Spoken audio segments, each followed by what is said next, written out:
Bienvenue sur Africa 24 dans cette nouvelle édition du QG Weekend. Voici les titres de l'actualité. Au Tchad, de la 5e Assemblée générale des commerçants du MPS, le parti au pouvoir, s'est tenu ce samedi. Au menu des discussions, l'apport de l'UNC-MPS pour la matérialisation du plan national de développement. En République du Congo, le premier espace simulateur de vol aérien a ouvert ses portes avec son appareil 100% Made in Congo qui permet de piloter un avion sans se déplacer. Et puis retour sur la célébration des forces armées sénégalaises ce vendredi 10 novembre, une 14e édition placée sous le thème Le Sénégal, un pilier de la paix et de la stabilité internationale. Mais tout d'abord, aux urnes citoyens de la Guinée équatoriale, ce dimanche 12 novembre, quelques 300 000 électeurs vont voter pour les élections législatives, sénatoriales et municipales.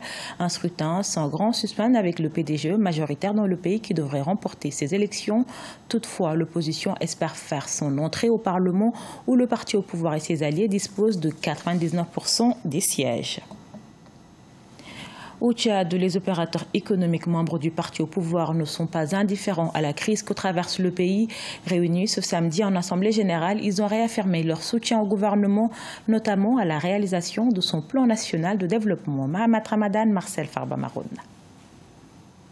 Au Tchad, l'Union nationale des commerçants du mouvement patriotique du salut, le parti au pouvoir, a tenu sa 5e Assemblée générale ordinaire ce samedi 11 novembre 2017 à N'Djamena. Plusieurs points sont inscrits à l'ordre du jour, parmi lesquels réfléchir et déterminer l'apport des hommes d'affaires du parti pour la matérialisation du plan national du développement initié par les autorités. Camarades, en promenant mon regard d'un bout à l'autre de cette grande salle, je constate une grande fierté et un réel plaisir. Cette démonstration de la force de présence dont l'Union des commerçants nationaux du Tchad font preuve. En ces temps si difficiles, avec cette morosité économique, vous vous êtes surpassés, mes chers camarades. Vous vous êtes mobilisés. Eh bien, je vous en remercie. Selon le président de l'Union nationale des commerçants du mouvement patriotique du salut, Abakar Moussa Tahir, au-delà de l'animation de la vie politique, l'Union nationale des commerçants du parti au pouvoir doit contribuer au développement socio-économique du pays. Il appelle par ailleurs les hommes d'affaires du pays à diversifier leurs investissements et profiter de l'effectivité de la libre circulation de la zone CEMAC. Chers camarades, l'Union nationale des commerçants du mouvement patriotique du salut ne peut rester indifférent face à la crise économique et financière que traverse notre pays. C'est pourquoi nous soutenons la politique du gouvernement pour la diversification de l'économie et contribuons pour la mise en œuvre du programme national de développement. Par ailleurs, nous appelons tous les commerçants à faire front commun pour soutenir les actions des autorités pour une sortie de crise parce que nous sommes les premiers à être affectés par ce phénomène. Pour rappel, l'Union nationale des commerçants du mouvement patriotique du salut a été créée en 1992. Elle est aujourd'hui la branche la plus active du parti au pouvoir et compte une centaine de membres. Piloter un avion en restant sur place, c'est désormais possible en République du Congo et cela grâce au premier simulateur de vol aérien créé par des Congolais. L'appareil immobile facilite l'accès à tous les passionnés du métier de pilotage d'apprendre à moindre coût et à plus de 80% de la réalité. Découverte dans ce reportage de notre correspondant Deva Panzo.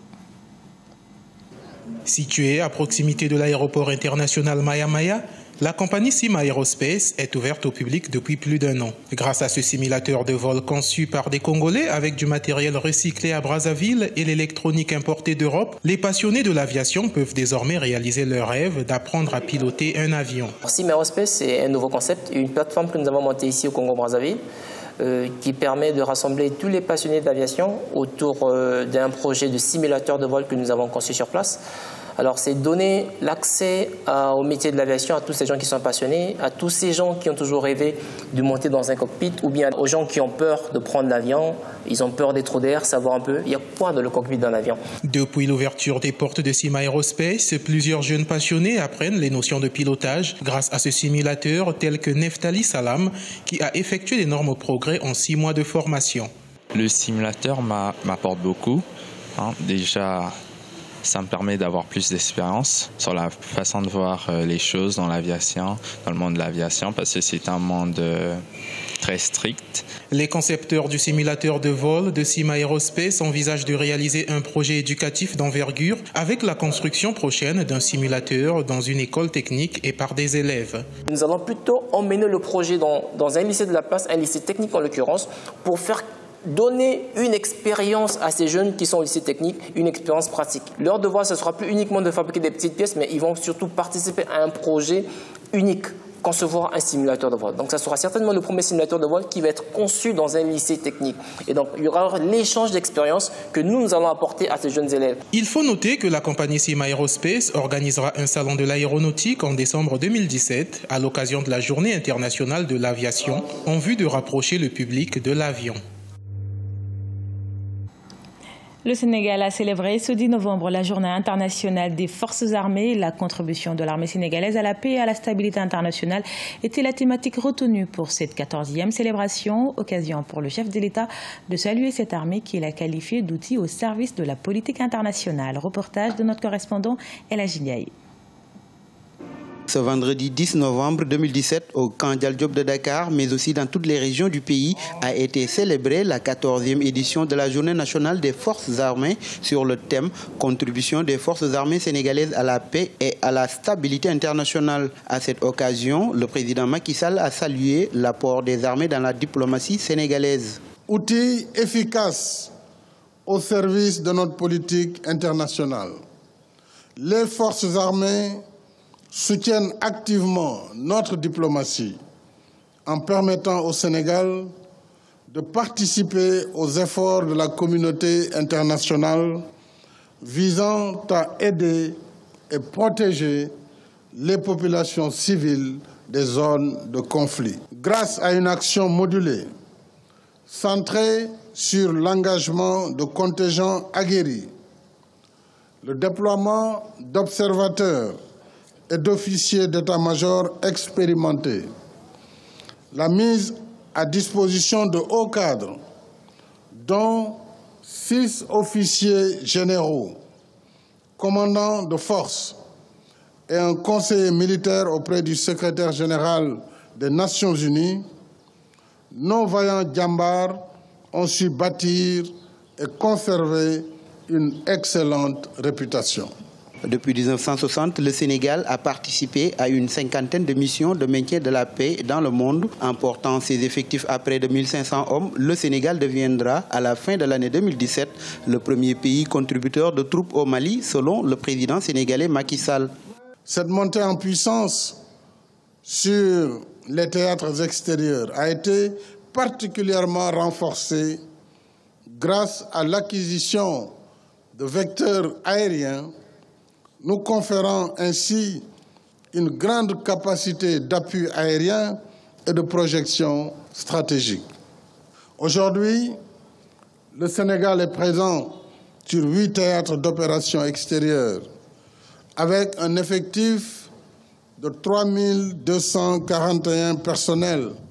L'État du Sénégal a dépensé 130 milliards de francs CFA pour faire participer ses soldats à 8 opérations extérieures. Lors de cette journée, le président de la République Macky Sall a réitéré son engagement à poursuivre inlassablement les efforts d'amélioration de la condition militaire.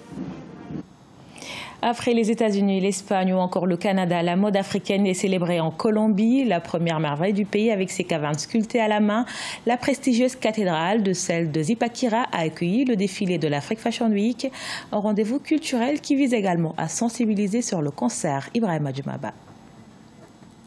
L'exportation de la mode africaine prend de plus en plus d'ampleur. La Colombie vient de lancer sa semaine annuelle de la mode africaine. La célèbre cathédrale de Zipaquirá, située à 42 km de la capitale colombienne Bogota, a accueilli le défilé de lancement jeudi 9 novembre 2017. Les Colombiens sont visiblement enthousiastes d'accueillir le savoir-faire africain. La Fashion Week de l'Afrique est venue en Colombie pour la première fois. Le plus important, c'est qu'elle est arrivée à la cathédrale de Celle, la première merveille de la Colombie. C'est un événement unique à 180 mètres sous terre. La semaine est un événement où vous trouverez non seulement la mode et la beauté physique, mais aussi l'âme et l'inclusion sociale. Pour cette première édition de la Fashion Week de l'Afrique en Colombie, les participants sont venus d'Afrique et de la diaspora pour représenter le continent. Les motifs africains sont de plus en plus présents dans l'industrie de la mode internationale et de nombreux designers s'inspirent du continent. J'apporte une nouvelle collection avec certaines tendances que les Africains utilisent de nos jours avec des couleurs très étranges, des couleurs tropicales qui représentent la vie de millions d'Africains.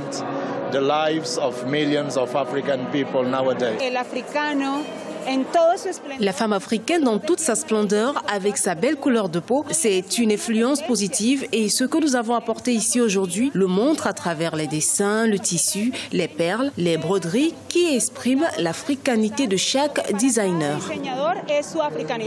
L'édition colombienne visait également la sensibilisation sur le cancer en présentant des histoires personnelles de femmes qui ont surmonté la maladie. Des éditions de l'Africa Fashion Week ont souvent lieu aux États-Unis, en Espagne, au Royaume-Uni, aux Pays-Bas, au Canada, au Nigeria, au Brésil et en Afrique du Sud.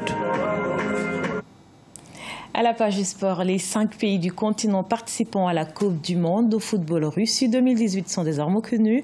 Après un an d'éliminatoire, l'Égypte, le Maroc, le Sénégal, le Nigeria et la Tunisie obtiennent leur ticket pour représenter l'Afrique à la grande fête de football qui se tiendra en juin-juillet 2018.